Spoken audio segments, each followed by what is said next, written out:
Good evening, friends.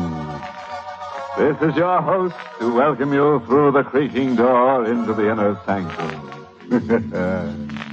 Now remember, friends, there's one rule that you must follow when listening to this program. You're not allowed to talk or whisper, but if you scream, that's fine.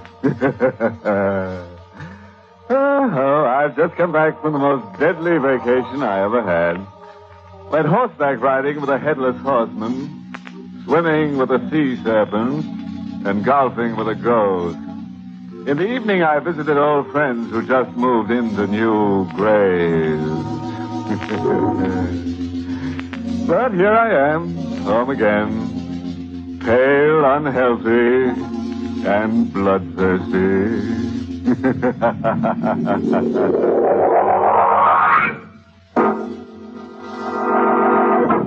Tonight's Inner Sanctum mystery, Honeymoon with Death, was written by Milton Lewis and stars Arlene Blackburn in the role of Joan with Mason Adams as Tony. All right, friends. Turn the lights down low and keep in mind the fact that all events that happen on this program shouldn't happen to a dog. Of course, if you feel like twitching, go right ahead. We always say a twitch in time saves 9. Ready?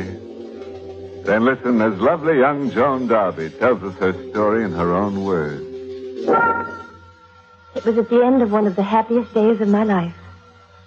Perhaps the last day of happiness I'll ever know.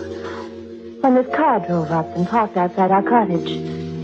At first I thought it was Tony, but then I noticed the man who got out was dressed like a cleric. And the woman with him was rather overdressed in a sporty way. In a moment, they were knocking at my door. And when I went to answer it... Mrs. Darby? I beg your pardon. There must be some mistake. I'm not Mrs. Darby. Ellen, is she the young woman? Yes, that's Mrs. Darby. There's no doubt about it. I'm sorry, I don't think we've ever met. We haven't, Mrs. Darby. But please don't try to deny your identity again. I really do know who you are, despite the name you're using here. You're the former Joan Kent, the present Mrs. Anthony Darby, am I right? Yes, I am. May we come in? We must see you. Why? It's about a matter of the utmost seriousness. One might say it's a matter of life and death. I'm speaking of your life or death, Mrs. Darby. Oh, really? Please don't argue. Let us in. Just a moment. You'd better come back later when my husband's here, in an hour or so. My dear, we knew your husband was away. That's why we purposely came at this time. Do you mind telling me who you are? This gentleman is the Reverend Lawrence Norwell, a retired clergyman and a friend of mine. I'm Mrs. Ellen Remartin. Why did you come here? We came here to save you from being murdered. Murdered? I know that's a shocking thing to say, especially to a young woman on her honeymoon. How'd you know that? I suppose Tony selected this little cottage, so isolated, so far from the main road, so remote. Well, yes, he did. What of it? We'll come to that in a moment, my dear. Did your husband insist in his subtle way that you take along your jewelry and certain other valuables on this honeymoon trip? I'm afraid I can't answer that. You don't trust No, I don't. Ellen, perhaps you had better tell her your story. Mrs. Darby, has your husband ever told you that he was married before? No. Well, he was. To me. You? Yes. He can be very charming when he wants to be, your Tony. I wasn't the first woman whose head he turned, but I found out about him in time. What did you find out? That he was planning to murder me. Mrs. Remartin and Reverend Norwell, would you please leave my house at once? You love him very much, don't you? Yes, I do love him. And I don't care to listen to any more vicious slander. If Tony is what you say he is, why didn't you go to the police? I have gone to the police. But he's much too clever for them. They couldn't do a thing against him without evidence. And the evidence they need is a dead body. Get out. Get out, both of you. Get out of here. Ellen, the girl is becoming hysterical. I think we've done our duty. I think we'd better leave. Will you go to the car, please? I want just one more word. Yes? Oh. Mrs. Darby. Why must you prolong this? I remain behind because I'm going to do something I know Reverend Noel will never approve of. I'm going to give you these two things. On this piece of paper is my telephone number. I've rented a small house near here. In case you need help, please send for me. The second thing is this. A gun. I'm leaving it with you. It's fully loaded. You may need it. I don't want it. Don't be a fool. You may thank me for it someday soon. Oh, please don't leave it here. I know how you feel, my dear. I loved him, too. He's so very charming. Always so thoughtful. Always bringing little gifts. Has he given you antique jewels yet? Or has he brought you roses and recited the famous poem by Vernon? Why don't you leave? Why haven't you the decency to leave me alone? Of course, my dear. I'm so sorry. Goodbye.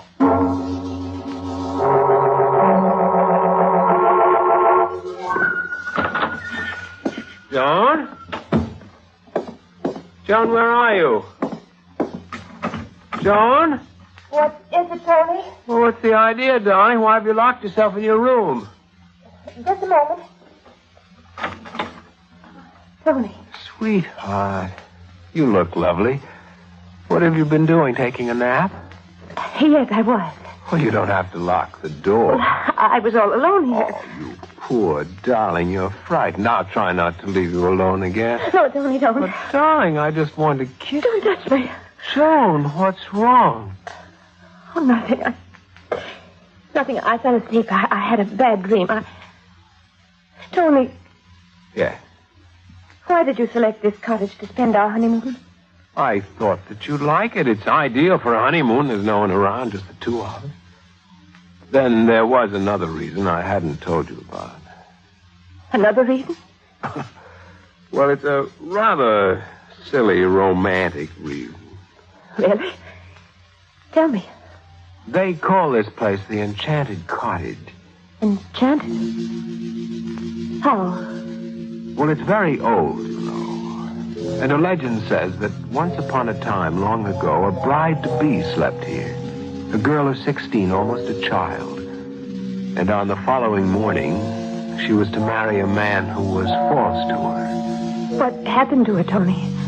Well, during the night, she fell under the power of the spell that's been cast over this cottage. And this gentle child awoke, a child no longer. Overnight, she was changed into a hideous old demon, insane and vengeful, who murdered her lover and cast herself into the sea. And so now they say that only true lovers dare stay here. But we have nothing to worry about, do we, dear? Tony. Joan, are you crying? I thought that story would amuse you. I found it very amusing. An enchanted cottage. You're right, it is romantic, but, Tony, will you tell me this? Why'd you suggest I bring my jewelry to a place like this? Well, I didn't plan to stay here more than a week or so. I thought we'd travel, perhaps go to Canada, perhaps even take a boat there for Europe. We'll go out. You'll want your jewels. Why'd you use an assumed name for us? Well, I told you I didn't want people to know that we're here. I didn't want any old friends or relatives dropping in on it. Darling, why all these questions? I love you. You surely must know that. Oh, you must forgive me. I've been a foolish, silly girl who's had a bad dream, but now I'm awake. And I love you, too. Oh, Tony, I love you. Joan, dear. Come with me, darling. I brought some gifts for you in town. Gifts? Yes, I know you have a feeling for old things, so when I saw this in an antique shop in town... Oh, what a lovely old locket. Oh, it's perfect. I'm glad you like it. After all, what do I know about antique jewelry? Oh. What's the matter? Nothing. Nothing, just a chill. It gets so cold in here at night. What's the other gift you brought me? Roses? How did you know? Where are they? Here. Oh, they're beautiful. My love is like a red, red rose that's newly sprung in June. My love is like a melody that's sweetly played. Stop it! What? Stop it! Joan, what's the matter? Don't come near me, don't! Stop it!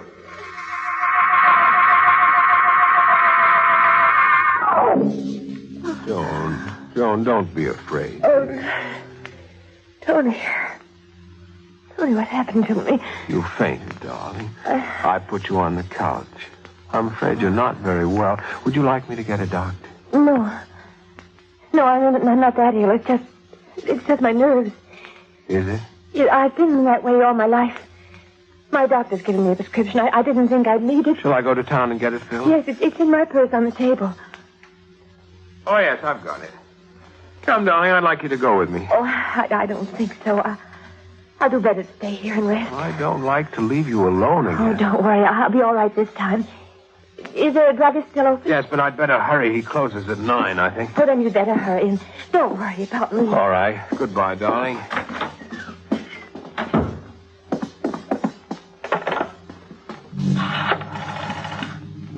Hello, operator. I want you to get a number for me quickly, please. Oh, wait, I had it here on a piece of paper. Where'd I put it? Yes, it's here.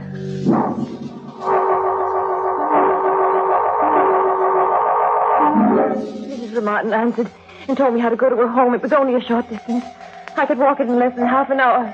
I had to speak to her again. Oh, I loved Tony, and I had to find out how much was hysterical suspicion, how much was truth. As I approached the house, I could see a dim light. I heard someone scream. Tony! What are you doing here? Tony! I ran forward.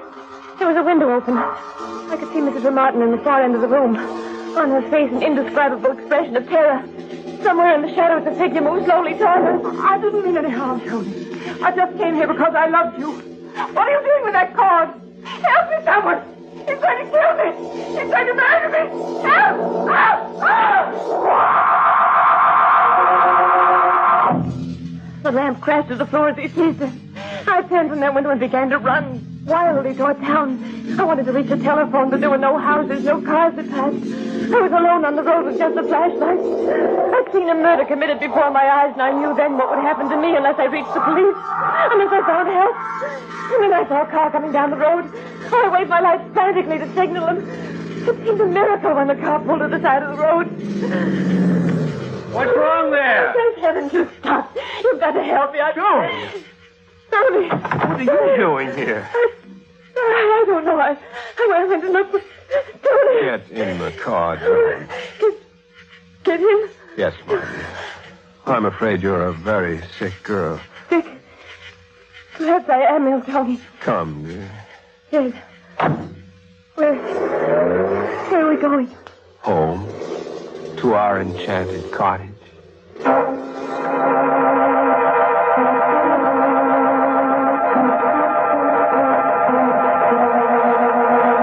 We said nothing. Not a word to each other until we arrived at the cottage.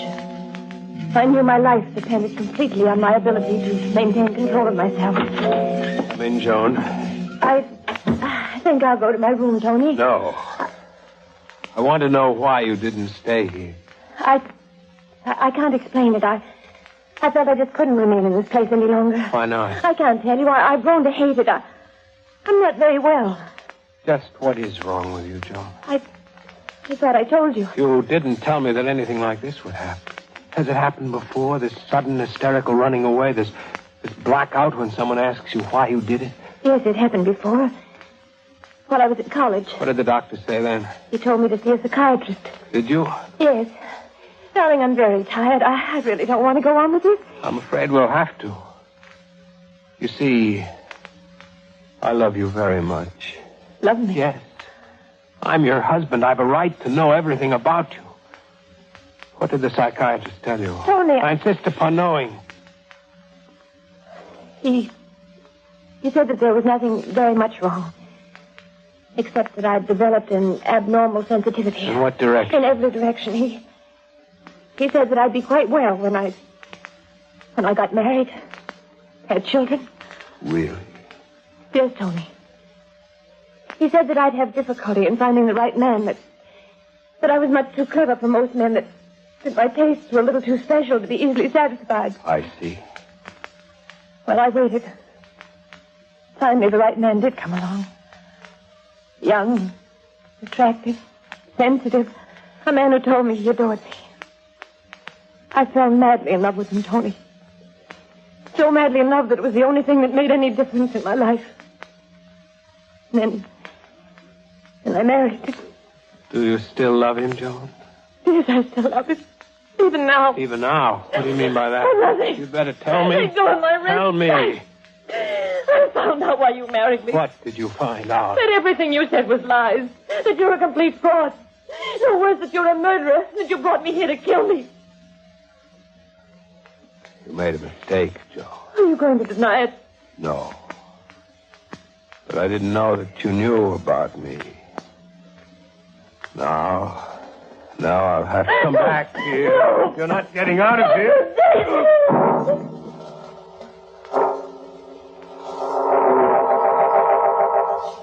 When I opened my eyes, Tony was looking down at me.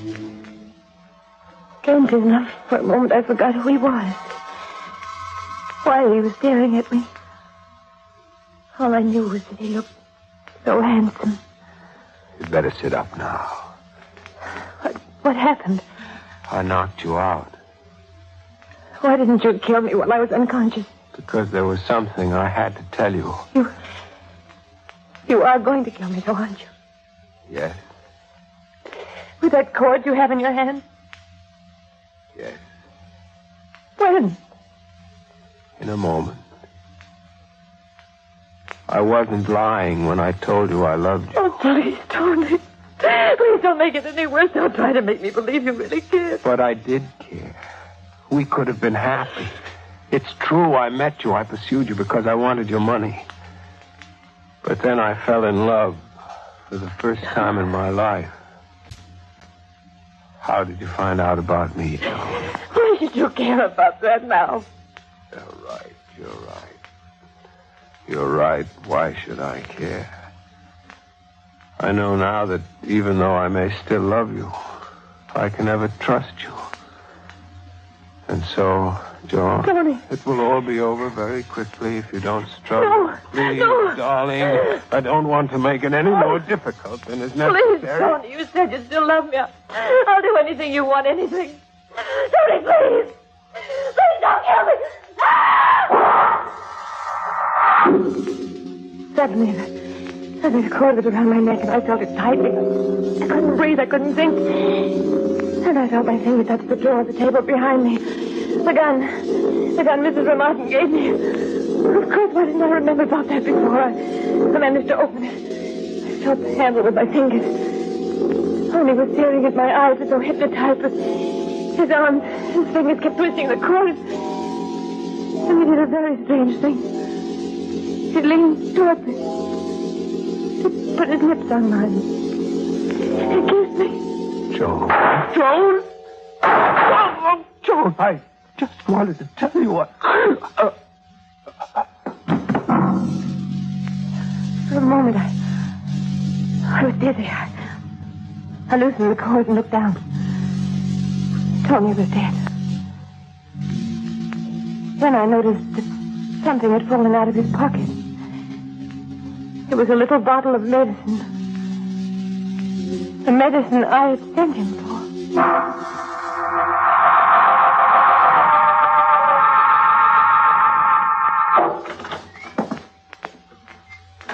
Lawrence? Yes, my dear. What happened? Oh, it was very simple. She waited until the last moment, and then the dear girl killed him with the gun you gave her. I didn't think she'd have the courage, really. A little slip of a girl like her. Did you watch from the window? Yes. Immediately after she killed him, she picked up a little bottle that had fallen out of his pocket, and then she rushed out of the house. I suspect she ran off to give herself up to the police or kill herself or something. When the house was empty, I simply went in, found her jewels, and here I am. Let me see the jewels. Here you are, my dear. It turned out much better than I thought it would. So it seems. Without being too vain, I did think I made an admirable clergyman. Yes. You were quite handsome. Thank you. And while we're trading compliments, let me congratulate you on your death. Your demise was superb, Ellen. Thank you. Now, what's wrong? Well, if you must know, it's Tony. Now, darling, I know you were fond of the boy. I loved him. He was charming. He's dead now, and he deserves it. He would have led the three of us to the chair eventually. He was really mad about this girl, and he couldn't be trusted at all. I suppose you're right. He had to go. He had enough on the two of us to make us quite uncomfortable. I think we'd better leave now. All right. I'll go close the back door. Put that gun down. You little fool. Ellen! Ellen, what happened? Don't move. Stay just where you are. Mrs. Darby. Yes. Mrs. Darby. You killed her. Yes, I killed her. Did you hear what... Yes, I heard everything. Do you mind telling me why you came here? To kill you. Oh, now, really? I never thought I'd have the courage to murder another human being. Frankly, I shared that opinion of you myself. But strange things can happen in a cottage that has a magic spell cast over it. What are you talking about? I'm talking about a 16-year-old girl who changed overnight into a hideous old demon who murdered her lover and cast herself into the sea. Oh, you're mad. You both deliberately murdered Tony because he loves me. Well, after all, a man in love can't be trusted. He's not quite sane. And neither is a woman who's in love. Now, don't lose your head. Oh. What did you say before? A hideous old demon? That's what you are.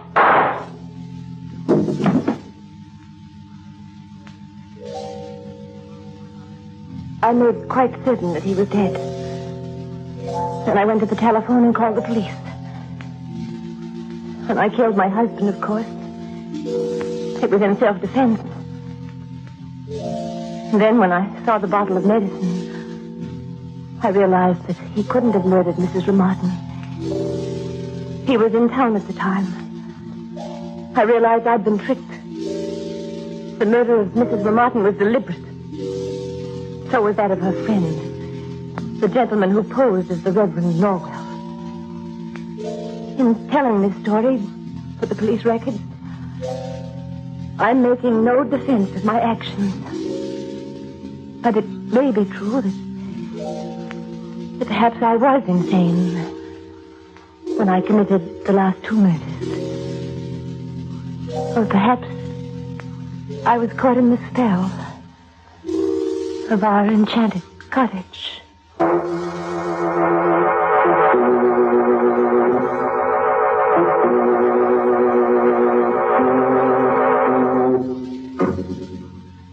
Well, I guess that ought to teach Joan to be more careful about arranging her accommodations for her next honeymoon. Oh, yes, the moral for our story is taken from one of the screams of the famous Irish banshee named Jill O'Teen, who said, "Don't be frightened by nightmares. After all, they're not nearly as frightening as the things that can really happen to you."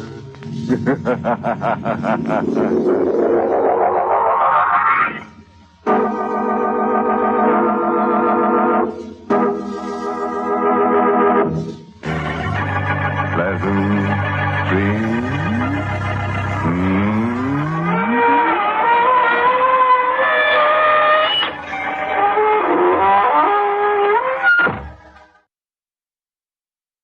Spooky Ventures is the home for spooky content and spooky merchandise on the web. Check it out today at spookyventures.com. And remember, always keep it spooky.